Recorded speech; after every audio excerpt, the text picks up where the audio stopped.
Mize, pediatric speech-language pathologist, and welcome to Teach Me to Talk's podcast. Today we're continuing our series building verbal imitation skills in late talking toddlers. I'm so excited about teaching you this information, and this is actually the second show in this series. Our first show, podcast number 422, was all about why imitation matters and how important it is. It's actually the number one skill that we should be teaching all late talking toddlers, and certainly we should be working toward that when there's a bigger piece, when late talking is just part of a developmental difference that a child is exhibiting, and as well as when late talking is the child's only issue. So this is such an important piece of information, not only for therapists, so that you can teach this to the parents of the children on your caseload and help them understand that imitation is probably the one skill that all late talking children are missing, and then it's also important for parents so that you can understand exactly what you're working on with toddlers. And so this is actually, even though it's the second show in the series, we're actually going to be talking about level 1, or the very first step when we're teaching children how to imitate. And again, this is such a critical skill that so many of us don't think about, and we don't think about teaching it in a hierarchy. For kids who aren't talking, we just think we're going to just jump straight to words. But you've probably already found that that's not working for you, or else I'm not sure you would be watching this video. There are actually 6 levels of imitating, very sequential levels of learning how to copy and repeat what a child sees someone else do and then say. And so one of the things we're going to talk about today is how motor imitation, or how imitating someone's actions, would come before a child would be able to imitate vocally. And so we're going to see that as we walk through these levels. Now, words are way up here at level 7, and you can see that there are so many things that have to come first. And so if you're a parent and this is new information for you, welcome to the show, because I'm so excited that after today you're going to really be able to pinpoint where your child is and where you should be working with him. And actually, the show that I just talked about and referenced, the first show in this series, can really help you determine the correct starting point. Today, we're going to be moving forward with the first step in this process, which is teaching children to imitate actions. And so in a minute, we'll talk about exactly what the prerequisite skills are for this level, and also you'll know if your child is already beyond this point. So hang tight for that. Let me mention a couple things before we really get going with the information. You can find all this information in my therapy treatment manual for parents and professionals called Building Verbal Imitation Skills in Toddlers, and that link will be right there below the post on YouTube, or if you are listening on your podcast app, you can find out more information about that at my website, which is Teach Me to Talk. And again, the name of that therapy manual is Building Verbal Imitation Skills in Toddlers. Now, if you are a therapist and you want to get CE credit for this show, you can do that now for $10 for this show. And you'll also have access to this handout, this PDF tool that you can use for your own information, your own reference, or to share with parents. And so today we're going to be talking about the first step in this hierarchy. And I'm so excited too within this program, because today we're going to be diving in and dissecting actual therapy clips, or clips of me working with children, or clips who are kind of our example children.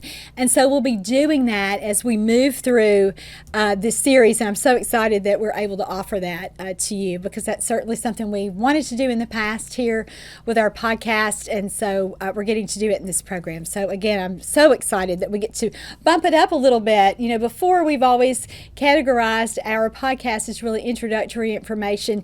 Today we're going to take it to that next level and look at things that are more intermediate and advanced, so that you as a therapist can just be as efficient as possible. And if you were working with your own late talker, you too are going to be able to learn from those examples and think, oh, this would be something to do. When he does this, I should do this. And so again, I hope that it's really, really going to help you. All right, so let's start with just a teeny tiny little review of why imitation matters. What does all this, why should you really be considering this as a part of your treatment plan if you are a speech language pathologist? It's because if you are not working on the right goals or the right level with a child, you're not going to see success. He or she may just plateau, may make a little bit of progress, and then you just feel stuck for session after session after session, and I don't want that to happen to you. And usually what that means is we are working at a level that's just too developmentally challenging for a child. We are working at a level that's too hard for him to be able to really make progress. There's some missing things in between. So what do we have to do? We have to back up and meet that child where he is and figure out where in this hierarchy of imitation his skills are breaking down. So that's what we're really going to be talking about throughout this series, and today we're going to start with that first level. And so if you're a therapist, you will immediately recognize children on your caseload currently or in the past where you think, gosh, I wish that's where I would have started with them. I was working at a level that was too high, and no wonder we seemed to kind of spin our wheels for a while and didn't get very far. And so I know that you're going to feel that way today, and that's okay because that's part of learning. And you know, one of my favorite quotes in the world is, when we know better, we do better. So after today and after this series, I know that you're going to know better. All right, so let's start by looking at our handout. And again, you can purchase that at Teach Me to Talk. This is show number 423. And you can purchase the handout there with your CE credit for $10. And so here we're going to start with 3 big bullet points about imitating actions with objects and why this matters, and really tie this into language development. And if you are a therapist, these are the bullet points or the little pieces that you should adapt to your script for when you talk to parents about imitation, and particularly the children who aren't imitating anything. These are the kids that you don't really see them copying routines in their pretend play schemes, or you don't see them trying to imitate sounds from their parents or from you. This is really the most basic level where we start if we feel like, okay, I've got to start over with this kid, I don't have a good read on him, or this child has significant developmental delays. This is where we're starting. And so I wanted to be sure to mention that. But let's start with these 3 big bullet points that you need to know about imitation. The first one is this, and I said it in the previous show, and I want to say it again so that you really get why we're starting here. This is our foundation for this level of imitation. This is our evidence-based practice. So here we go. A child's ability to imitate actions at 18 months old was a better predictor of his language skills at 36 months old than even gestures. All right, so let me kind of unpack this a little bit for you. So let's kind of start at the end. Let's backward chain this. I hope you know what that means. That means starting at the end of something and working it back to the beginning. So let's see. It ends with a child's ability to imitate actions at 18 months old was a better predictor of his language skills at 36 months old than even gestures. So gestures, why do gestures matter? In typical language development, gestures like communicative gestures, meaning that you do something with your body that indicates to somebody else what you want to say. And so if you were shaking your head like this, what are you saying? You're saying yes, right? That's a nod that generally means yes. And so if you're shaking your head like this, what do you mean? You mean no. Those are communicative gestures. If you were pointing, what do you mean? You usually mean look, or I want that, or something to direct someone else's attention to what you were showing them. So all of those things are what? Those are gestures. Those are body movements that you have used to communicate meaning to someone who's watching you, right? It's not what you say, it's what you're doing. And so those are gestures. So what this is saying is, when a kid has gestures, that's super, super important, and that's always predictive that we know that he's symbolic, and we know that in typical development and in delays, in speech language delays, words should come next. That's our next stop on that language development train. We know when gestures come in and he's verbal, hey, we're about to hear some words. So this study is saying, hey, that's super, super important. But guess what? There was something else that was even more important than that. That would be that at 18 months, so when a kid is a year and a half old, he's copying actions. So what he sees somebody else do. So this primarily means adults, but it could also apply to other kids. But because kids are still in that parallel play phase of play development at this point, it's generally an older sibling or an adult, but something that they see their parents or their older sibling that they adore do. So let's say the older sibling is into video games and the toddler at 18 months wants to be like his or her big brother. So what might that toddler do? That toddler might pick up my case for my glasses here and start to operate it like a joystick or push buttons or in some way. Or maybe that toddler's parent frequently talks on the cell phone. So that toddler might do what? Put that case to their ear and they're pretending they're imitating actions. And it could be a little bit more literal than this. They could use their parents' cell phone, and again, it wouldn't be that pretend play component there, but you get what I'm talking about. This means that imitating is beginning to happen. And these researchers found that when kids could do that at 18 months, they were becoming so symbolic that by the time they turned 3, that there was a direct correlation. The kids who were doing that great at 18 months had great language at 3. And so they found that to be really predictive. Kids who weren't doing that well at 18 months, not so great with language at 36 months. There were some delays present, so that there were some expectations that a child wasn't talking as well as his or her peers, same age, who were imitating actions at 18 months. So a big predictor there. So this is why we're looking at this. All right, so that was point number 1 about imitation or imitating actions with objects. Point number 2. Imitation with an object is targeted first because it's the easiest kind of imitation for late talkers. And why do we know this? Well, let's just break it down. If verbalizations or vocalizations were going to be quote unquote easy for that child, would you be seeing the speech pathologist? No. And so we know we've got to do something beyond or besides sounds. We have to pick something else that would be easier. So what is that going to be? Motor imitation. And in typical language or typical communicative development, when we look in that baby's first year, they are learning to do a lot more motorically before we hear that verbally. And we'll also see this with cognitive concepts throughout childhood. And we'll talk about this with play a lot. We need to see a child demonstrate cognitive jumps or acquire new cognitive milestones in play or non-verbally before we begin to see a child use that same skill symbolically. So let's unpack that a little bit for you speech pathologists who maybe have never thought about this in this way. Let's use language. Let's use joining words. So let's say phrase production, early phrase production. You will not see a child self-generated phrase. Now, he could just do some rote imitation or some echolalic imitation or even just some real imitation of some 2- and 3-word phrases long before he's going to be able to self-generate or spontaneously join those 2 words together. But guess what? You won't see that in a kid who is still primarily using one toy at a time, who's not able to join ideas in play.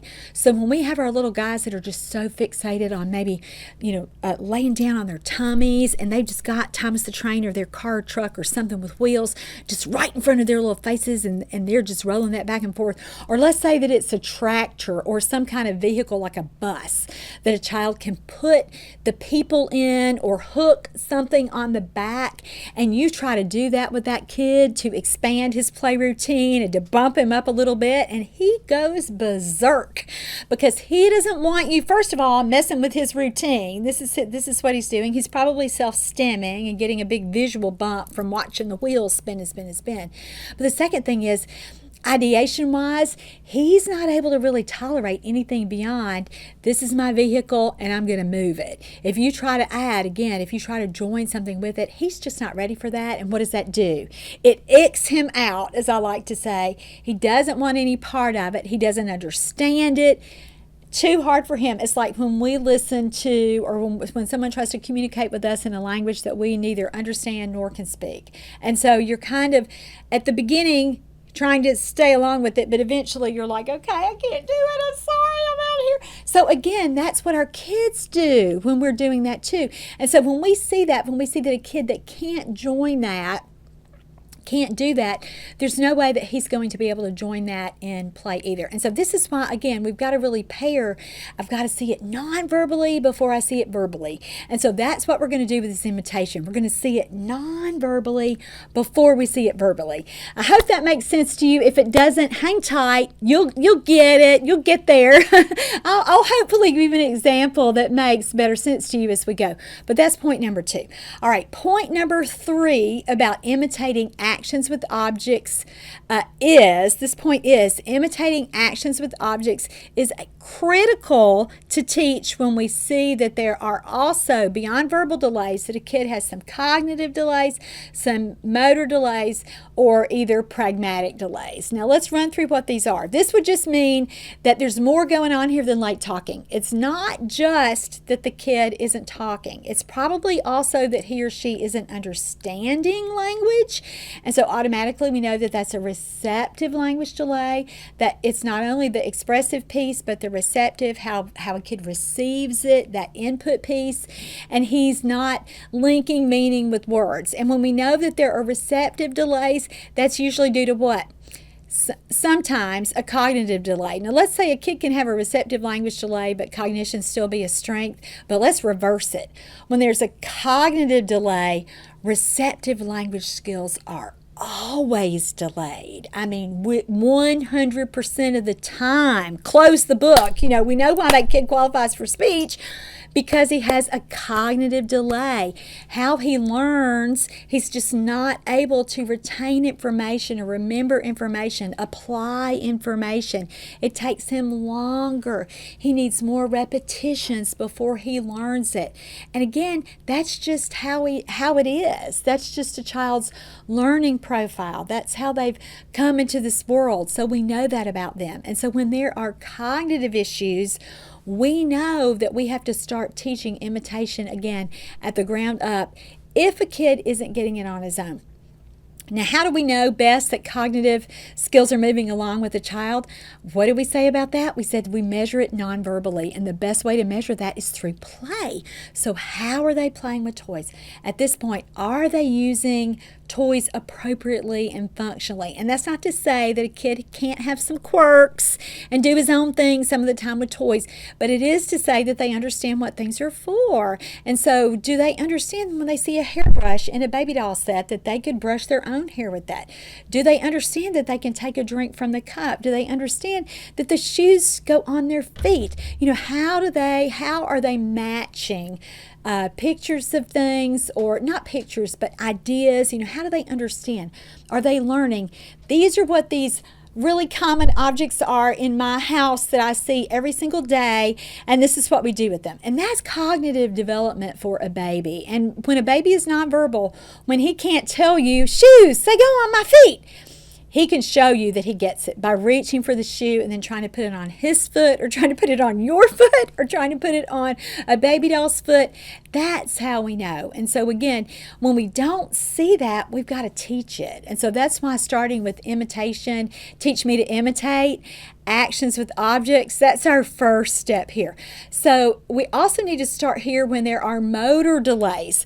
We've talked about this before, but when a child has low muscle tone or high muscle tone, or sometimes even with kids when we're not seeing muscle tone differences yet, but they're not functionally using their little bodies. So a gross motor delay, they're not turning over on time or rolling on time, they're not cruising on time or sitting up, they didn't walk on time, they're not running on time. Even though they are mobile now, there's still some unsteadiness there. There might be some safety risk with lots and lots of falls. And so again, when we see, or that's the gross motor piece. What about the fine motor piece? These would be kids who have difficulty with their hands. They were later to start to look at their hands when they were newborn. They were later to start to learn how to hold onto their bottle or to manipulate objects with their environment. They weren't great with container play. It took them a long time to learn how to pick something up and then drop it in the bowl and then dump the bowl out. So those are things that they're still not mastered, or things that are still, again, even if they're older than that, if they're 2, they have difficulty when they're playing with some early toys. Sometimes it looks like they don't like toys when that's not the problem. They just can't really coordinate their little bodies to make their hands move like they should. So when we see motor delays, this is also the place that we should start when we're working with children, because we want to make sure that we are incorporating those motor plans into these early play routines. And again, remember what we said, a kid is not going to ever talk beyond where he or she can play developmentally. And so it's so important to us as early interventionists to really bump up that nonverbal cognitive piece so that we can have better outcomes with kids and make progress faster. And certainly when we see kids who have pragmatic delays, teaching them how to imitate actions with objects will come first. Now, what do I mean by pragmatic delays? This is the language use delay. This also would refer to social skills. So a kid who has difficulty making and maintaining eye contact with other people, a kid who really is difficult to get his or her attention. You try to show them something and they really are just paying attention to something else. If you try to maybe give them a snack, they're just so focused on the snack, they never look at you. They might lead you to the kitchen rather than getting in there and pointing and showing you what they want, or even being able to, again, it goes beyond talking. It's not just that they can't say it, they also can't show you what they want. So these would be kids who have pragmatic differences. Those almost always point to markers for autism, or certainly a risk for autism. And so we know this when a kid is not playing with toys lots of time or imitating us, actions with objects, many times it's because they have pragmatic differences. They aren't watching us. They don't interact with other people like other toddlers or preschoolers their own age. They're not terribly interested in responding to their names. And it goes beyond that. It's not that this is just a behavioral issue. It's not that they won't do it. It's that they can't do it. And so when there are pragmatic differences here and markers for autism, this is a great place to start when you're working with kids with imitation, because you are teaching them to watch you. You are teaching them to include you and to share that experience with you. And that's otherwise known as what?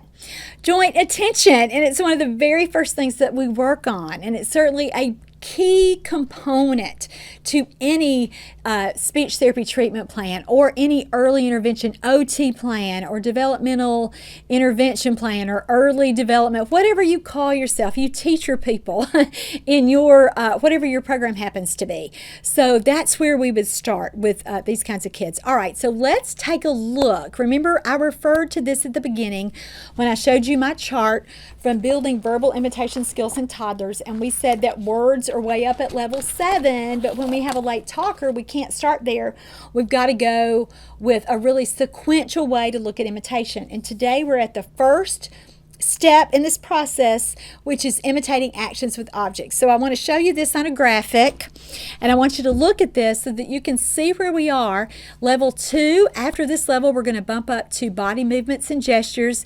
Then at level 3, nonverbal actions with your face and mouth. Now that's kind of controversial. I'll explain it in that show, but just know all late talkers don't need to work there, but some do, just a really, really tiny subset of children. Most late talkers, when we get them in our speech therapy programs and they already play well, they're interacting well, things are going along. It's just a late talking issue. We're going to start them up here at level 4 with vocalizations in play. Level 5 would be exclamatory words. So words like animal sounds, words like yay and woohoo, or expressions like oh boy or where'd it go. Those are all kind of exclamatory words. The next level, level 6, this would be verbal routines, and then finally level 7, functional words, and level 8, phrases. So let's back up. We're way back here at level 1. Can you see how when we take a kid who's not imitating anything, who's not connected to us, who may struggle again with some motor issues or some other kinds of social pragmatic delays, can you see how we can't really start at words and how it's a mistake when we start way up there because of all that ground that he or she needs to cover first? All right, so that's what we're doing here in level 1, is covering ground and making sure. So we are going to talk about, for the entirety of the rest of this show, teach me to talk how to imitate actions with objects. And again, this step is going to come long before we teach a child how to imitate words. And in typical development, this comes in pretty early. Kids start to imitate some actions and really use their bodies within that first year of life. Really commonly that 6 to 12 month period. We might see it earlier even with newborns when they imitate some facial expressions. But remember again, why we're starting here with late talkers is because we want to start with the easiest thing for them to imitate. And we know that talking and vocalizing has been hard, so we pull it back up to a motor action, because motor imitation generally precedes verbal imitation, particularly in children who aren't vocal and verbal already. So that was a review. I hope you've got it this time, because that's a really, really critical piece of information. So level 1, when do we start with kids here? It will be our kids with more significant developmental delays. They're probably nonverbal. They're probably not playing very well with toys, in that they may kind of fixate on them, or they may do things with the toys that are not what they should do with the toys, but they're playing with it sort of, so you want to give them credit for that. But I'll show you a clip like that later, where a little boy is trying to do some things with the ball and hammer toy, but he just gets stuck in his self-stem behaviors. And so that's what we might see a lot. A lot of times these are kids who aren't playing with you, so they're not sharing that experience with you. They may hyper fixate even on the toy, especially if it's a push the button toy or a lights and sound toy. And so there's decreased joint attention there. And again, I'm going to be pointing that out. I've got some great examples of beautiful joint attention, and then we'll contrast it with some kids who are really, really struggling with that. I also start here at level 1 with kids when I don't have a great read on them, and when I know, gosh, he or she may just struggle with expressive language, but mom has given me some conflicting information, or something like they didn't really warm up to me that well in the eval, and I don't think I got the best read on them. So let me start with some things that are just kind of fun and see where we go from there. And I'm also going to show you a clip like that with some darling twins who, again, you just need to figure out, where is this kid and where is he? And so this is again, we're going to walk through these different scenarios with these therapy clips, so you can see exactly when you should start with this kind of play and when we're looking at imitation. All right, so we are teaching a child to imitate actions with objects, and take a look at your handout so we can talk about the specifics here. So let's dig in with, what are our prerequisites for imitating and teaching a child here? And remember, we said that this will be the easiest target for kids who have been are not already spontaneously or purposefully imitating actions, gestures, or words. We're not going to rely on language here. We're going to measure their nonverbal ability to imitate first. And so since we're working with very, very young children, we need to use activities that are from 2 different categories. We can pick play-based activities, which is always my number one thing because I love to play, and I think that that's how kids learn everything. And I think when we start thinking that play is not an everyday routine that families should be engaging in with children, we are on the wrong track. So I think play-based activities are the very best way to do this. And you can also do it in everyday routines, and that's actually probably a parent preference.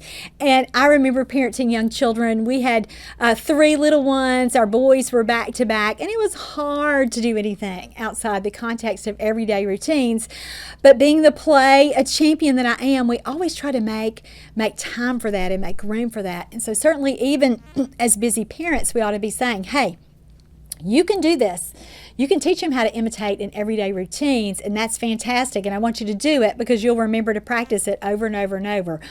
But to teach him how to imitate and to really get this skill going, you're probably going to need to use toys because that would be just the most, again, developmentally appropriate way to do it.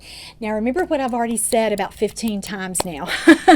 Motor imitation precedes verbal imitation. So at this phase, we're not asking kids to say anything. All we want them to do would be to copy our actions or copy what they see us doing. And therapists, you're going to have to say that to parents because even though you know, and even though you're modeling words, like you'll see me model in a minute with a little girl and we have a baby doll and I'm telling her, pat, pat, pat.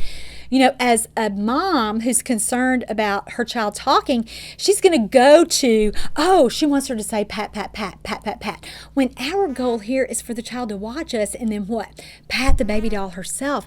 And so we have to really talk to moms and dads about, hey, we're not working on words yet. Remember, words are way up there at level 7. We're way back here at level 1. So you've got to say that and talk about that a lot.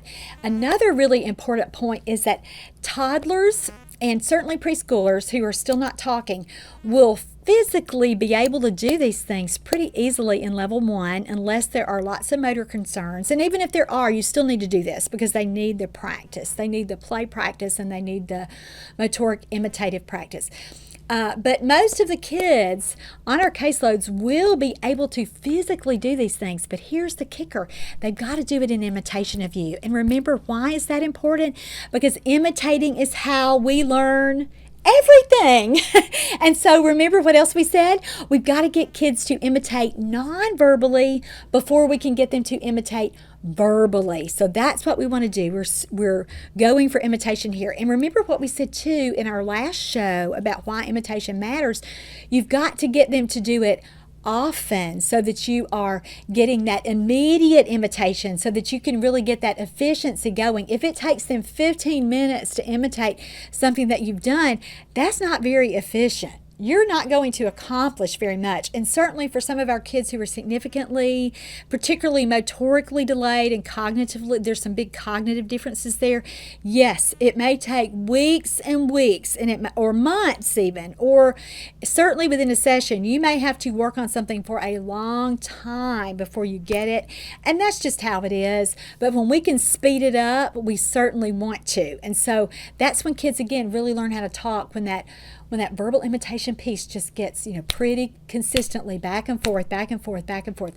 That's what we want to get to with kids. And so again, we have to start with it non-verbally. Now, some experts do say if a kid's already verbal, you don't have to back up to this spot, but I've already told you with kids with other kinds of developmental delays, motor problems, social issues, pragmatic issues, cognitive issues, you have to back up to this level. You can try it, but when you're not getting very far, back it on up to level 1, and I bet you'll start to see some progress then. Now remember, the more significantly delayed a kid is, the longer this goal is going to take. And if there are more issues, let's say, like we're going to see with one of my little friends here, he's got went on to be diagnosed with autism, but he had the social issues, certainly had the cognitive issues were present here. Didn't really understand what the toy was for, even after that being modeled for him. And so again, the more things that are going on with the kid, the longer this goal is going to take. But certainly it's worth pursuing it. And here's the truth: you can't really skip, even if you say, well, that's going to take forever. I just don't have time for that. I'm sorry, it doesn't happen that way. It would be like trying to teach, let's say that you get a third grader and you say, he's in third grade, it's time for multiplication tables, hooray, but he doesn't know how to add and subtract. You can't start with addition and subtraction, even though he's old enough for that, even though you think he should be able to do it. It's the end goal. You can't start there. And that's the same thing with imitation. We can't start with levels that are too high. So if you feel like this level is frustrating for you, you don't get very far, that's okay. I'm going to give you other things to do as we talk about it, but just know this is your starting point. Also, another important point for kids who will go on to be diagnosed with autism, or kids who have lots of characteristics or markers for autism when you start thinking about imitation. Over time, when you teach this imitation with play, you do something with a toy, he does something with a toy. Again, you're targeting that wonderful joint attention, which, I feel like, the clouds have parted, the angels are singing, when I get a kid who hasn't demonstrated great joint attention and then he gets it. But the same thing is true with toys and with self-stimulatory play. When we get a kid imitating at this level and doing more things that we show him how to do, his play skills will improve too. So that's another added bonus here. All right, so what are your prerequisites? Basically, I think any kid who's a late talker can start here if we are looking at imitation. And again, I've told you that even when I know a kid's skills are higher, but I just want to establish a good relationship with him, this should be pretty easy for him to do. If his play skills are moving along, it might be a shyer kid that I think I just want to start with. Or again, I think you can do it with almost any kid. But if a kid is significantly there are, especially motor challenges, these are the things. He needs to be able to purposefully reach for or swat at an object. So that would mean that he would have motor skill proficiency at about the 6 to 9 month developmental level. Usually holding a bottle or cup by themselves. That means that they've learned that there are some functional skills that they can use. They know what a cup is for. They're at least doing that very, very basic object manipulation. A kid can explore a toy with his hands. And so here, if we don't have basic exploration or basic ability to use their little hands, this is not going to be an appropriate goal. And then that first basic awareness of another person. I'm going to watch you for at least a few seconds, long enough for me to be able to map what you're doing, send it to my little brain, send it back to my little hands, and then I can do that too. And so that social piece is there too. And so when we have kids that aren't connected with us, this may also be an issue, not because they're motor skills, but because of their social interaction piece. And so that would certainly be something too. What do we do if we have kids that you are already saying to me, Laura, we're not there yet. Don't turn off the video. Don't stop the podcast. What can we do? We're going to address the underlying reason. So if there are motor issues, we're going to help a kid. We're going to back way up to helping a kid learn how to transfer an object from one hand to another. We're going to back up to some container play where we're really helping a kid learn how to explore and look at objects and pick it up and take it and look at it and dump it back in the bowl. More importantly, as an SLP, if you have access to a physical therapist, if there's a gross motor issue, or an occupational therapist, if there's a fine motor issue, please make that referral. Please help those parents understand that you can do some things to get motor skills going, but you're not the pro. And so if a family has access to those other resources, we should certainly help a family pursue those kinds of things. All right, what if there's a social skill issue? What if you're saying, Laura, you said that he has to be able to watch me long enough to do it, and you might even say something like, well, he could do it if he wanted to. Actually, probably not. It's probably that he just can't do it yet. And we talked about especially our little friends who will go on to be diagnosed with autism. They don't have that innate ability to want to watch other people and connect with other people at the beginning because there are likely structural differences in their little brains. And so we've got to get that interaction piece going first, well before they can imitate actions with objects. And so for those kids, you have to back up and do a lot of social games. And we're going to talk about social games in this next step, but only at a point for a kid to learn how to do the action or the gesture or the little do his part with the hand motion in that game. there's something that comes first, and it's just interacting with you and connecting with you and staying with you. And so for those kids, you're going to have to back up and work on that first. And you're going to be working on the games that we do in this next level, like, hand motions to songs, or something just really simple like peekaboo. You're going to work on that at the next level for a kid to be able to imitate your action or your body movement, as in, I'm going to take the blanket off, or I'm going to hold my hands up, or I'm going to clap with you, as a way to move him toward words. But even before that, you want him just staying with you during the game. You want him playing with you. You want his little eyes to be twinkling, for him to be connecting with you, and for you to just be just totally giddy with each other and sharing that experience first. And so you've got to get that going first. And so if you're listening to this and you're thinking, that's where I should start, my treatment manual, Teach Me to Play with You, and I didn't bring a copy over here in the show, but I want you to know that that would be your very best resource to really get those people games, which is, to borrow a Hannon word, get those social games, those games that you play with other people going first. You need that first. So again, that might be even a better starting point for you. And if you start to play with a child and you start to do these things that I'm going to teach you how to do now, in imitating actions with objects, you do that for weeks and you're not getting anywhere, go ahead and know you've got to back up, and those social games are going to be the first place for you to start. All right, so what if there's a cognitive delay? This is the very best place to start with that. There could be that there's some receptive language delays that a child might not have mastered yet, but that's okay, because you can move him through this, and this would actually be a way to target your receptive language skills in the midst of all that. So I wanted you to know those things. So take out your handout and let's look now at examples of imitating expected actions with objects. So why do I say we're going to begin with expected actions with objects? It's so that you can really help a child learn, like we said before, to use objects appropriately, to use objects at a developmental level. And again, if you're a parent, you might be cracking up that I'm saying use objects at a developmental level when I'm talking about a toddler or a baby. But honestly, that's what they're supposed to be doing by about 15 months. We want them between 12 and 15 months to really know glasses go on my eyes, and start to put glasses on their eyes. Or when they see someone's pen, that they grab it and reach for it like they're going to scribble, so that they really are making those connections. And so again, that's what we're going to do here. We're going to start by modeling the expected action with whatever object we're using. So when I teach this course live, I test the audience, so I want to do that now with you. So if I gave you a car, what would you want a child to do with the car? What would you do so that he could imitate your actions? Because remember, that's what we're doing. You're not giving the child a car and saying, roll the car. You are modeling that action. He has to what? Watch you and see you so that he can do it. And remember, we're starting there because that's how kids learn how to imitate first, especially kids with language delays, because verbal's too hard. We've got to start with motor. So with a car, you would want him to what? Roll the car back and forth. And again, you've got to model it first. If I gave you a hat, what would you do with a hat to get a kid to imitate you as far as an expected action goes? You would put it on your head, right? If I gave you, let's go something harder. What if I gave you a pot and a pan? What would be something expected you could do for that this is a trick, that would be appropriate for developmentally?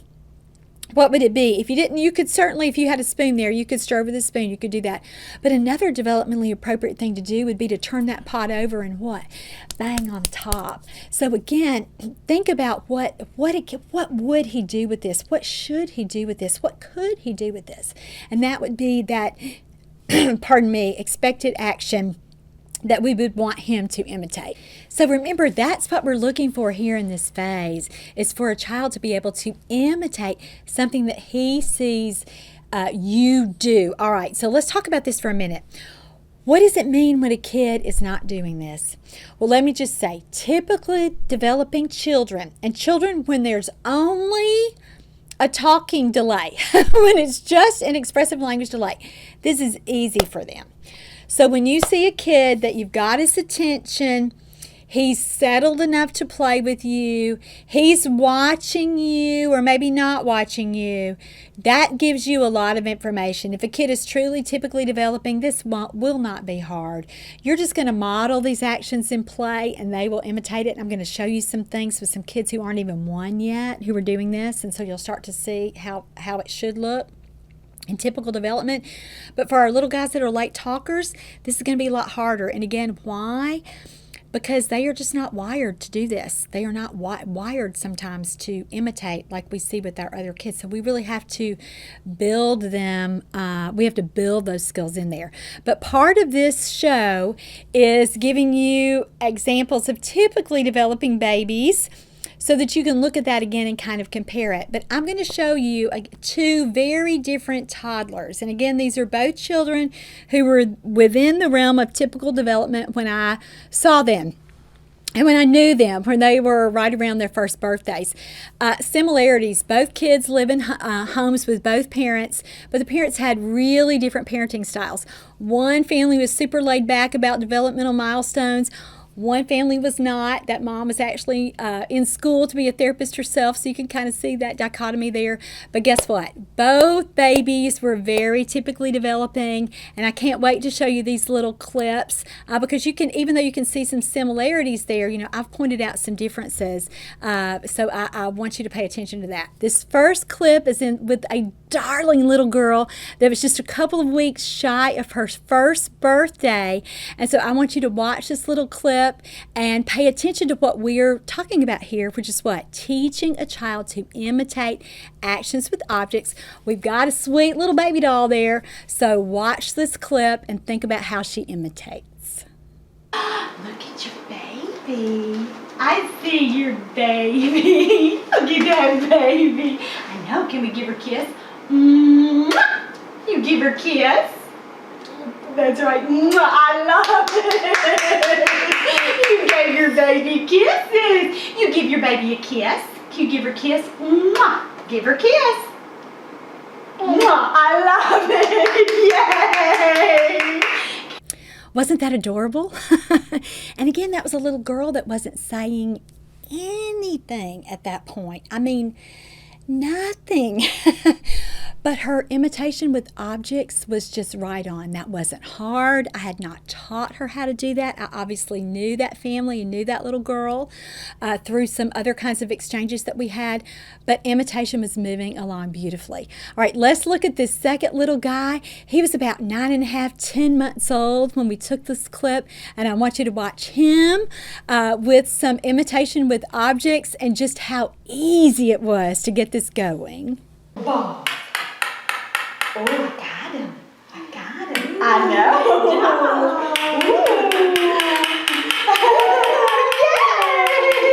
Yay! Got those balls. Are you going to hide them? Are you trying to hide them? Like this? Bang, bang, bang, bang, bang, bang, bang. Bing, bing, bing. That's right. Bang, bang, bang. So how about that one? Did you see what he did? He just banged those little balls together, and that wasn't even hard for him, and it's not something we taught him how to do. He had never seen that toy before, but it didn't matter because he knew what? He knew how to imitate. So that's how easily and how early imitation comes in. And as early intervention therapists and SLPs who work with babies with communication delays and disorders, our perception gets skewed sometimes. We don't always realize just how natural these kinds of skills are. Just how early they emerge. So I always want to caution you as a therapist, especially if you are not in, you are not in your childbearing years anymore and you haven't seen a typically developing baby in a long time, or if you're not a parent and you've not experienced that firsthand, because again, mom brain and therapist brain are two very different brains. You will see things from a totally different perspective as a mom than you do as a therapist, and it's best when you can meet in the middle. But sometimes that gets dicey for us. I totally get that.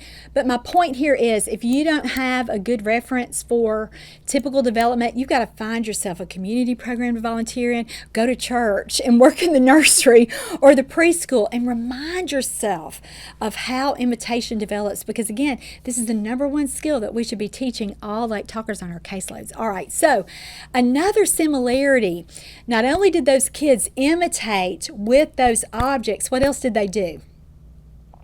If you're a therapist and you don't have a good answer for that, you know what I would tell you? I would say, I want you to rewind that. I want you to back up and watch those clips again, because you need to hone your clinical observation skills. You need to be looking at kids and saying, oh, and coming up with some other things. So do that right now. If you can't come up with anything else, you go back and you watch that and you come back to this with some good answers. That would be what I would say to you if I were mentoring you, and if we had a good relationship and you didn't take that too personally or get your feelings hurt. But here's some other things. What about their eye contact? Were they both looking at me? Oh yeah, they were both enthralled, right? I wasn't having to beg them to look at me. I didn't have to cue them one time. What are some other things they did? What about their attention? They stayed right there with me. I didn't have to get up and chase them around. They were both right there. Now, granted, they were both under a year, and so they could have crawled away, and I guess the little girl could have technically lunged from the table and jumped off. Hopefully not, though, right? But they mobility-wise, they couldn't run away from me like a 2-year-old can, but they were with me. They didn't stray. They were just right there. And I only showed you just a couple of minutes of play with both of those kids, but it wasn't hard to keep their attention. And what's that other part of attention? That big 2-word part that attention is the second word? Joint attention. How was their joint attention? Perfect, right? What did they do? How do we know when a kid has joint attention? We know that his eye gaze changes. So I never have a toy here when I'm trying to give this example, but let's just say our point of attention here should be my glasses. So what should we see? Let's say that you were the kid, or no, let's say I'm the kid and you're the adult. So what should you see me doing at you if we're both talking about these glasses? I should be what? Looking at the glasses and looking at you, and looking back at the glasses and then looking back at you, right? That's how we know. That's what joint attention is. You're not as the adult. If you were with me and I'm the kid and you're the adult, if you were trying to have to put the glasses on me or just, shove them in my face like we do with kids when we are having difficulty keeping their visual attention or their joint attention, that it wasn't hard with those kids. Did you see how easily they stayed with me, and how the little girl with the baby doll, what was she doing? She would look at the doll, look at me, look at the doll, look at me. I didn't have to really hold the doll up and say, come on, do it. That's how it should be. And so my point here is, when you're having to do those things, you are compensating. That child does not have typically developing joint attention. And what should your first diagnostic thought always be? Well, first it should be, okay, there's a sensory issue here. I can't get his attention. You can go there first, but the second one is what? Closely followed behind that is autism, because joint attention, that's just a big marker for that. And so again, if you're not used to looking or used to looking at good joint attention, if you have been working for a while, or if you're new, if you're brand new and you think, Laura, I don't really ever see that with kids. It's because you're just working with kids with delays and disorders. You've got to back up, like we said, and take that look at typical development. So go back and watch those clips so you can recognize that when it happens.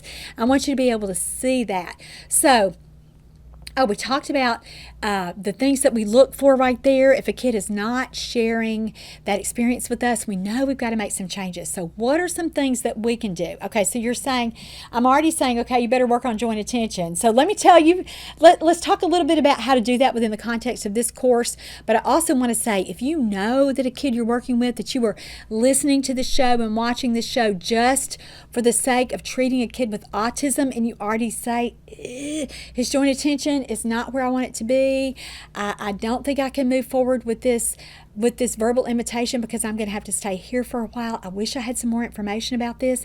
You can get that. I have a book called the Autism Workbook, and I'll post a link right below here in the post on YouTube, or if you're listening with your podcast app, you can get it at Teach Me to Talk. But the Autism Workbook and Let's Talk About Talking both have sections about joint attention, where how do we work on that? How do we teach a kid with markers for autism how to take turns with me? How do we teach him how to stay with me? All of those things are wonderful things that you have got to learn how to do if you're ever going to make headway with a kid with autism. So those are the things that you can do. Beyond that, let's talk about what is appropriate to talk about here in this course. And that's something else you can do, is to tweak your materials. So we should always meet a child where he is, and that means that we are going to look at what are his best possible materials and what is my best possible setting. Because we can change where and we can change what. And sometimes that will make a difference when we're working with a kid who's not imitating actions with objects. So let me give you a tip here. You want to use toys that a child likes, and that is right here under Guidelines for Imitating Actions with Objects if you've purchased your CE credit for $10 and gotten your handout. The first one is play with a child using toys he likes. I wish I would have added, and I might do this before this handout is published, I should say play with toys a child likes but is not obsessed with. So here we want to use the child's preferences. We want to use materials that he's already interested in. Use something that he's going to see you start to bring it out. He's going to want to come over to you. You're not going to have to fight him to pull him away from something because he's going to be initially interested. But we all know, especially with our little friends who have signs of autism, one of the diagnostic criteria for autism is that kids have obsessions and fascinations with objects that go beyond normal interest in either intensity or whatever the object happens to be. And so that would be that a kid has some atypical interest. Guess what? You can use some atypical interest. You totally can. We're going to talk about that. But you can't do it if a kid is totally obsessed with it. So here's what I mean. I mean if a child just has an unusual attachment to, let's say, Thomas the Train, because that happens a lot, right? Because little wheels spin and a kid can stim with that, and it's holdable in his hands, and he's blue, and there's a show on Netflix or where PBS or wherever parents find it. I don't even know where Thomas is, but a parent can find that, and there's a funny British accent, and it kind of has the whole tone of the show is very flat, so it can kind of lull you into oblivion, right? So no wonder a kid likes Thomas. I mean, how many things are there? You can do that, but when a kid is completely obsessed with Thomas to the point that he won't let you hold his Thomas to model it, or even a similar Thomas the Train, when he crosses over that he has to hoard or he has to completely check out and leave you out, that's not going to be a good material for this, right? Because what are you going to have to do then? Then you're going to have to manage behavior. And anytime we spend more time on behavior than language, and here I don't mean behavior as in imitate actions with objects. That is certainly behavior. I mean behavior as in redirect attention, beg him to play with you, plead with him to let you have a turn. That's not going to work here. So you want to use things he's interested in but not obsessed with. But you can use those atypical interests. So I've done this a lot with the little guy you're going to see later. He really liked to open and close doors in the kitchen with cabinets, so we use that a lot. I've used imitation with feathers, and so that a kid likes feathers, and so what can you do with the feather? You know, we were saying before you would do an expected action, but what's an expected action with a feather? You know, that might be hard. You can do simple things like you can hold the feather up, hold the feather down. If you want to think about something more quote-unquote functional that a kid might have done with it, what does he do with it already? Does he blow it? Does he try to tickle? Does he just swing it back and forth? Do that. Model that action first. That's expected for him because that's what he does with it. So that's certainly something you can try. But anything, think about if it's a familiar toy or object, you already know what to do with it. But if it's atypical and you're thinking, what in the world am I going to do with this? Go with just common actions. You know, again, up, down, swinging in a circle, hide it behind your back. Think about whatever you would do and whatever the kid does with it. So that's been a good thing that I have been able to use there. All right, we also, remember how we talked about we can do these imitating actions with objects in two different contexts. We can either do it in play with toys or everyday routines. So parents, helping parents learn how to work on this during everyday routines is going to be critical, especially if the parent is not making time to play. And we know that parents are busy, and we know that there are parents that are like that. And after we've begged them and begged them and begged them and begged them, and after we've said things like, hey, you got to play and play and play and play, and when you're sick of all that, you got to play some more. If they still reject that, and that just for whatever reason, we're not going to be judgmental about it, but they're still not doing it, for those parents, you've got to teach them how to do it during everyday routines. So it might be, I gave some of these examples before, but let's just talk about these now.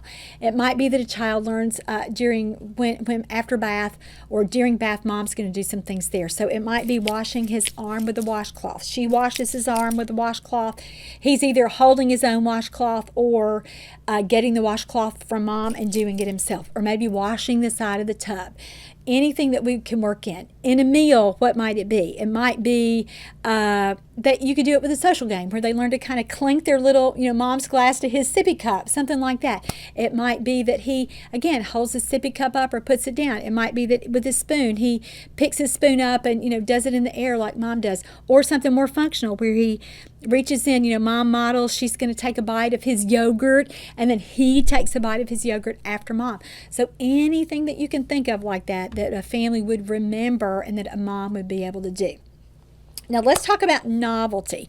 Sometimes we think as SLPs, we've got to, have the grandest play scheme and da-da-da-da-da. And so let me give you this hint. If a kid has a lot of markers for autism or a significant developmental issue, we're going to go with familiar objects first. But there will be some kids for whom you think, these familiar objects aren't enough to hook his or her attention.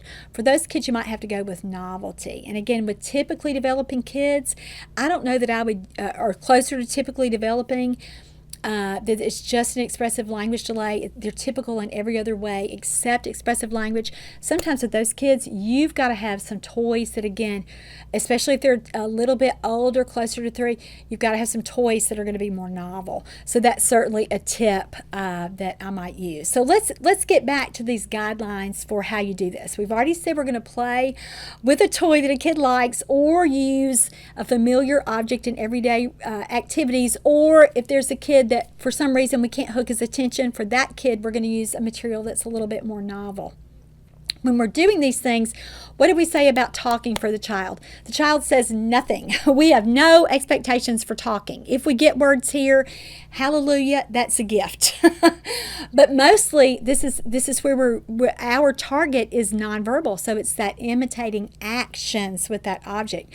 So what we have to do here also is really, really simplify what we say. So we want to narrate using very, very simple language. And I already showed you those clips where with that little girl, what was I saying with that baby doll? I was just saying pat, pat, pat. And with that little boy, what did I say with the balls? Bang, bang, or bang, bang, bang, whatever I said there.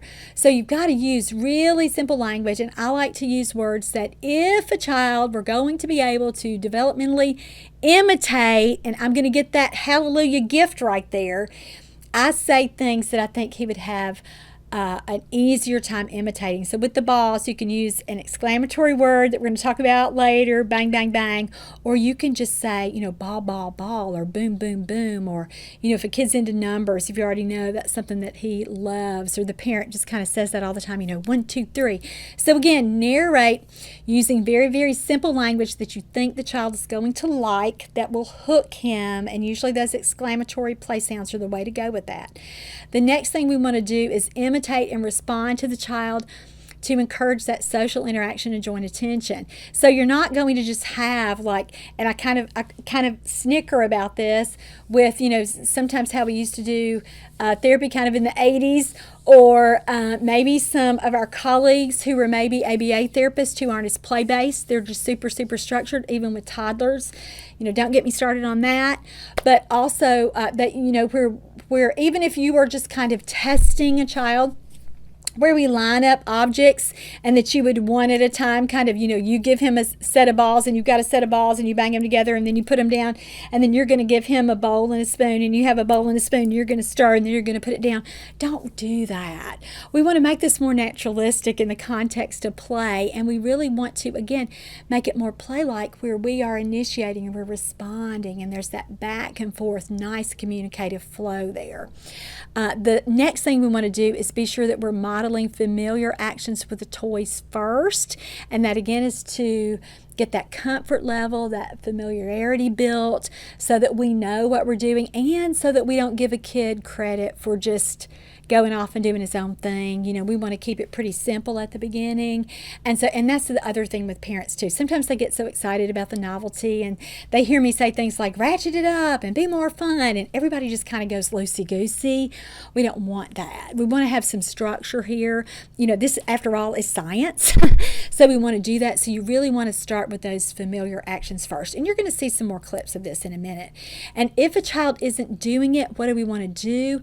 We want to be sure that we are helping him. Now, so providing that physical assistance to quote unquote make him do that imitation with that object. Now, can we always do that? Not always, but most of the time we can. And that's why at this level, it's perfectly fine to do some hand-over-hand assistance. And you're going to see that in a minute with a therapy clip that I'm doing. All right, so another problem that we have here is keeping a toddler's attention. Now, when I first read this research, Ingersoll recommended that we move on to new toys at least every 20 minutes or so to keep a toddler's attention. And I saw the 20 minutes and I just kind of, wanted to put my hands over my face like, oh no, because 20 minutes for some of our little friends is totally unrealistic. Sometimes it's 2 minutes, right? And so you've got to really use that as a gauge with a child. Are you going to make yourself and a child and their parent totally miserable by sticking with the same toy for 20 minutes? Please tell me no, a resounding no. We're going to keep moving our attention. And so let me tell you what some other folks say. Barbara Hodson, and if you are an SLP, you know that name. She did phonology, and so she recommends changing activities with preschoolers every 7 to 8 minutes, and that's certainly something I think, aha, we're getting somewhere. So I need an activity about every 5 to 10 minutes or so. I've got to change. I've got to do something new so that I can keep this kid's attention, and I think that's about right, especially for a preschooler. And then I found some research that pertains especially to toddlers. So a researcher, Gartner, in 2008 says that a toddler's attention span, so with toddler, we think about that generally as a kid, at the upper end would be 3, so 3 or younger than 3. A toddler's attention span is variable, and we know that there's some toddlers who can pay attention for a lot longer, but mostly the research says between 3 and 6 minutes. So that's what, about 5 minutes. So that's how often we're going to have to change toys realistically to keep a toddler's attention. Now, another thing that I like to do for a toddler's attention, especially for our little late talking friends, is to build that attention sequentially. And so I like to use what I call the one more rule. And that means it doesn't matter what we're doing. If he or she is having trouble with the book, he only wants to sit through the book for 2 pages.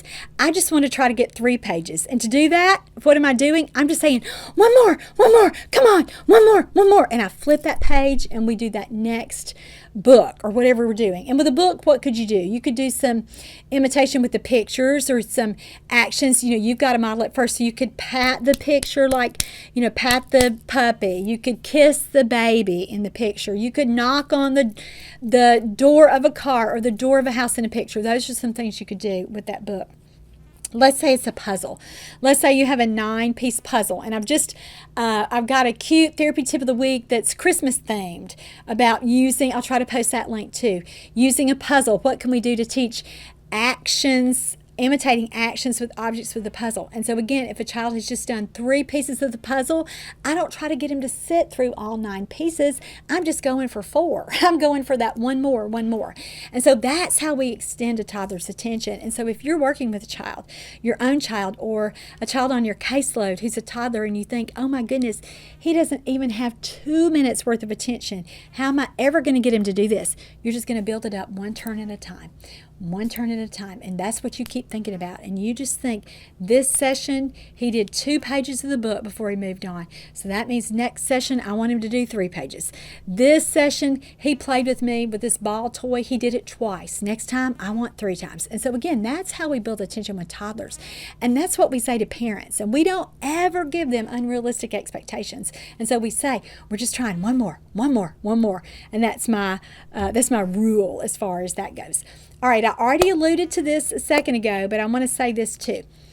When we're helping toddlers learn how to imitate actions with objects, we need to use the same cues that we use for receptive language, for when we're helping a child learn how to understand what requests are or to follow a direction for us. We tell him, we show him, we help him. And so here, because this is primarily a nonverbal system, we're modeling. So we're showing him what we're doing. So we're going to perform the action with the object 3 to 5 times to just show him. And if he doesn't do it after we show him, we immediately take our hands and we help him perform that action. All right, so what are some things that we can do? I'm going to go ahead and talk about now some troubleshooting things that I want us to do. And this is our first. This is actually still listed as the last guideline under imitating actions with objects. But honestly, this is one of the things that I think about when things aren't going very well, is that sometimes it's that I need a set of toys and the kid needs a set of toys. This is especially if he is upset that I'm taking a turn with his toy. I want to get 2 identical sets of toys. Sometimes we only need 1 set of toys, and that would be for the kid who leaves you out unless he kind of takes his toys and turns and you never see his little eyes again. For those kids, you just want to use 1 set of toys. So that might be real helpful for you too. All right, reciprocal imitation. When we can't get a kid to imitate us, we have to imitate them. And so again, sometimes that's hard to get going.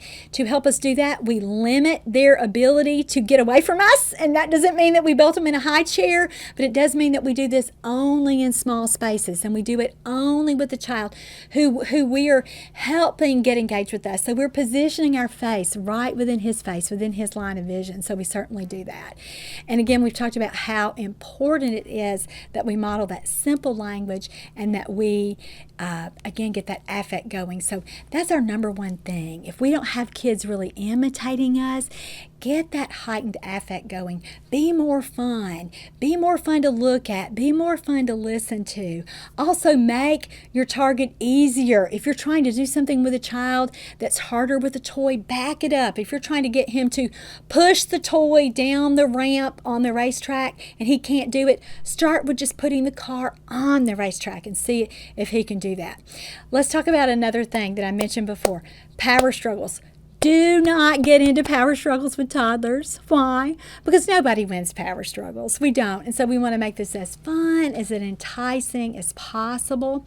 Another big tip is to sing as you play and really, really help a child, again, be engaged with you so that you can be more melodic and hook his attention. All right, I'm getting ready to show you some more therapy clips. Remember what I said before. If a child is more significantly impaired, the longer this goal is going to take. So I want to show you my next little friend. I had the privilege of meeting him virtually or online long before I met him in person. His parents were actually missionaries overseas in Moldova. When they contacted me, I had never heard of the country of Moldova, but they found me through a common friend on social media, and so we connected, and I was so happy to be able to help this family. family. This little boy turned out to be diagnosed with autism. At this point, I was just beginning to establish my relationship with this family. I had worked with them via Skype, but then they came home, fortunately, to the same city that I lived in, and so I was able to meet them and work with them directly. And this is just how difficult it is to get imitation going when there are other things. So I want you to watch this little boy, and again, this is real life therapy. I'm not going to show you perfect therapy clips throughout this podcast series because we don't deal in perfect situations ever in early intervention. So watch this clip. Know that it may take a long time for imitation to develop with a kid like this. So watch it, and then we're going to talk about some things, okay? Oh. And you want the hammer? There it is. Hammer. Hammer. Uh-oh. Look. Boom, boom, boom, boom. Do it this way. Boom, boom. Yay! Oh! Oh! This way. Boom, boom, boom, boom, boom. Yay! Balls! Ball! In. Ball! In. Get the ball. Jim. Get the ball. Get this ball. Ball. Oh, I'm gonna hold mine. That's mine. Boom, boom, boom, boom, boom, boom, boom. Boom, boom, boom, boom, boom, boom, boom. Mine. Oh, you wanna make them dance. That's your little place here. Oh, what's wrong? What's wrong? Hit 'em. Boom, boom, boom, boom, boom, boom, boom. You are avoiding. Oh no, you're letting me hold you, but you were really trying to avoid me. Boom, boom, boom, boom, boom, boom, boom. Boom, boom, boom.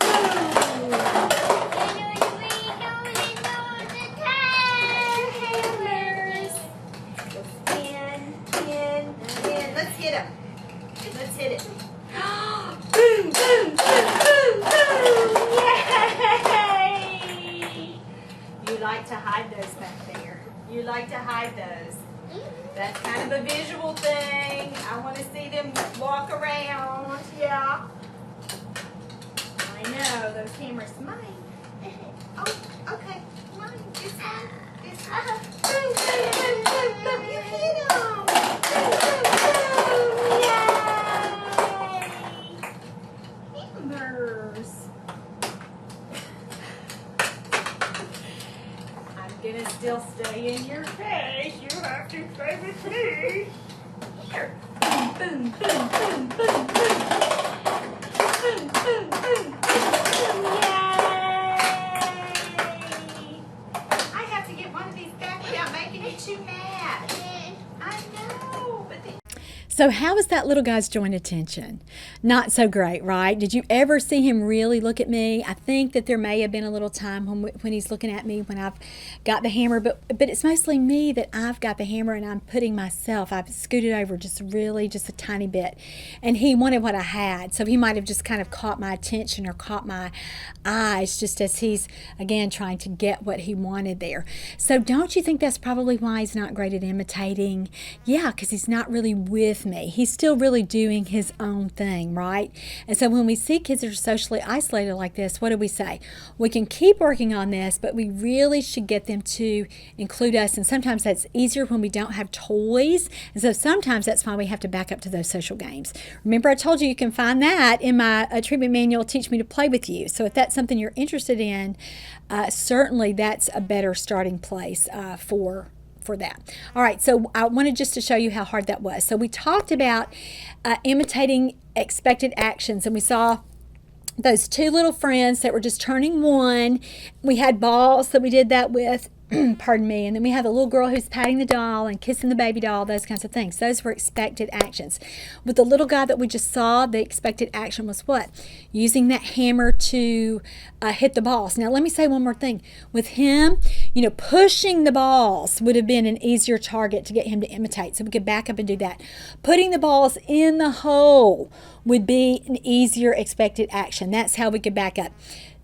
just ditching the ball toy, because that really was a more complicated toy. Why? Because it was a tool. He had to use the tool, and again, he had some self-stem things with the tools. Remember, with the hammers, he wanted to bounce them around, and his mom actually thought he was doing a puppet show because they had done some puppet shows before in children's ministry. And so again, parents sometimes make assumptions, and I'm not slamming parents for doing that at all. They just don't understand really about language development, about how play, that continuum with that. And here's the truth: until a kid can talk and say, hey, that's not what I was doing, we don't really know. So again, I understand, but at the same time, what we're seeing looks like a stereotypic or self-stimulatory play behavior. So for that kind of kid, you also need to back up and use toys that are easier and really get them more connected with you in that social play first. So those are some ideas for kids like that. All right, so let's move on. What do we do after a kid can imitate expected actions? We move on to unexpected actions or unfamiliar actions or things that are novel or new. Now, why do we do this? It's so that we ensure that imitation is truly occurring, not just what we would naturally expect to happen with the object. Now, remember, we said at the beginning that's important because we want to teach a child how to do that appropriately and functionally, or use it the right way is how a parent would say it. But here we want to take it a step further so that we know that a kid really is copying what we do. And so let's use our earlier examples. So remember, I asked you, what would you do with a car for an expected action? And remember, we said that we would roll it, or whatever we said we would do with it. Give me some examples. Can you think of what you would do maybe unexpected for a car? What are some things you could do? Well, I might put it on my head. I might try to roll it down my leg, pop my leg up and roll it down my leg. I might sit on it, anything like that. And we would want a child to imitate that. What about a hat? What are some things you could do with a hat? Remember, expected action would be what? You put it on your head. But then what about an unexpected action? What could you do with it? Come up with anything. Like I said before, you could sit on it, you could put it in your pocket, you could try to put it on other body parts, maybe hang it on your ear or your nose. Kids would think that's really, really funny. And so that would be something that you would think about too. All right, I'm going to show you a great therapy clip with a little set of friends of mine, a little set of twins. They were 21, 22 months old at about this point. I met these little girls at a social event with my family, and they weren't doing very much. You could tell that they were preemies at that point. Their mom approached me and said, I know you're that speech therapist lady. I've kind of heard about you. And I said, oh gosh, I'd just love to work with these little girls. And I got them to do some things with me at that social event. They did some dancing with me. And so they were already engaged enough to be able to imitate. And it was pretty easy to get them going. And so I really thought with this little set of twins, and this is when I first wrote my book that I already showed you, Building Verbal Imitation in Toddlers, and when I was first thinking about putting them or having them in therapy, and I thought, this is going to be great. I'm going to walk these little girls through the process. And so this is one of the first sessions that we did with them, and guess what? They talked. They started talking like session 1 or 2, and it was incredible, and I just loved it. But it kind of blew what I had planned, that I was just going to walk them sequentially through this process. But they did so great, and I was so happy about that. But this is just a really cute clip of them. We are playing with puzzles, and their mom is there, so you can see their mom kind of, sitting there on the side sort of listening, which is what lots and lots of parents do. And I don't want you to think that that's, we don't always have to have parents right on top for them to be benefiting from what we're doing in therapy. And so again, I kind of want to show you that and say that to those of you who have kind of gotten off on that. But these are great examples of unexpected actions with the puzzle. So take a look, and then we'll talk about it some more. We've really gotten better with it. There. What's that? That's a phone. Hello. Good there. Look, I know what you like to do with these. You want to play this way? Clap, clap, clap. That's our favorite game to play with. Clap, clap, clap, clap, clap, clap. Ah! Oh, you went the wrong way. Clap, clap, clap, clap, clap. Up! Yay! Oh, watch Laura. Clap, clap, clap, clap, clap, clap. Down. All right. Clap, clap, clap, clap, clap, clap, clap. Down. That's funny. Clap, clap, clap. You want to run your head? Clap, clap, clap, clap, clap, clap. I heard you. Down. Down. I heard it. Clap, clap, clap, clap, clap, clap. Head. Ooh, that's funny. On your head. Clap, clap, clap, clap, clap, clap. Belly. Belly. Belly. Did you get your belly? Belly. Yeah. Do you say belly or tummy, Amber? Belly. Belly. You belly. Okay. Clap, clap, clap, clap, clap, clap. Head. That's funny. Clap, clap, clap, clap, clap, clap. Shoes. Shoes. Or boots. We all have on boots today. Boots. Boots. I heard you. Boot. You got your boot. Your boot. All right. Clap, clap, clap, clap, clap, clap. Boots. On your So how was that? That was adorable, wasn't it? And what was the unexpected action there? We clanged those puzzle pieces together, and I was giving verbal cues with that. And these, again, just to keep the child really engaged. It's really narrating simple language, and we made it a game, and they obviously had played that with me before. It was one of their best ways to my best ways to bring them back to me, really again, meet them where they are if they were getting off and dysregulated. And sometimes when you're working with twins, you need something to do together as a joint activity. So it's a great game, a great imitation game. And so we even did some things like, put it on your boots, put it on your head, put it on your belly.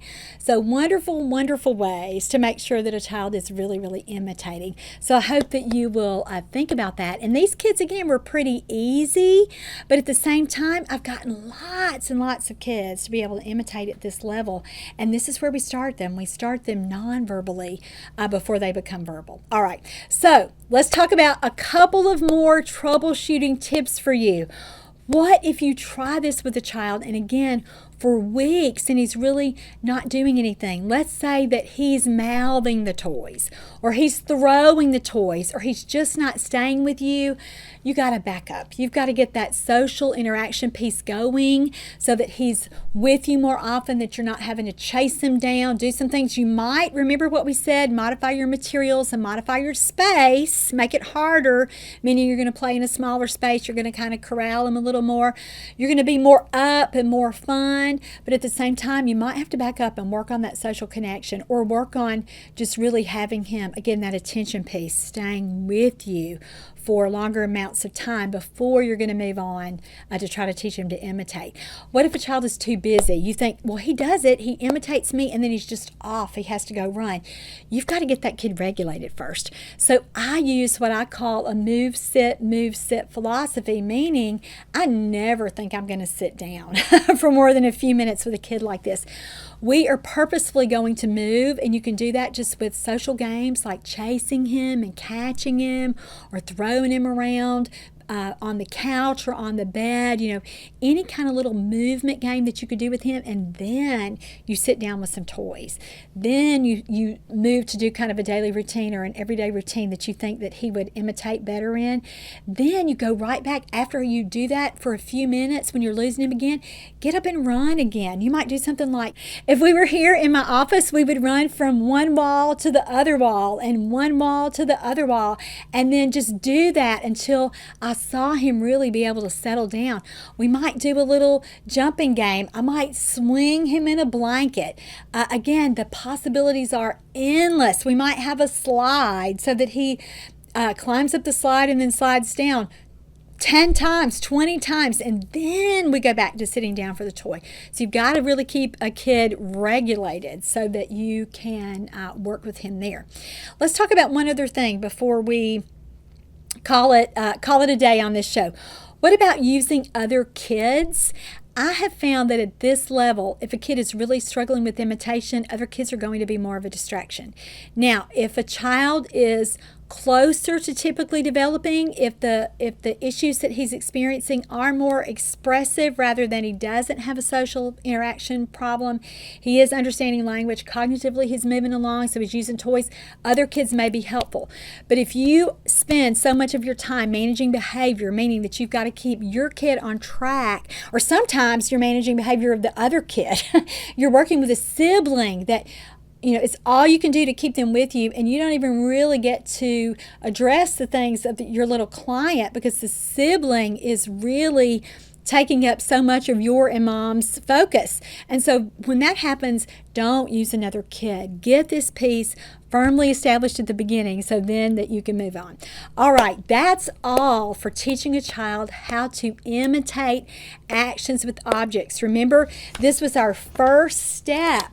When we look at this hierarchy of imitating, we are way back here. And can you see why in the world can we expect a child who can't do this to be able to imitate words? You can't get there from here. And so you've really got to work a child up to this being able to verbally imitate, and we always start with nonverbal imitation.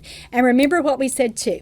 The more significantly challenged a child is as far as meeting his developmental milestones, the more delayed he is, the longer this is going to take. So just know that going in.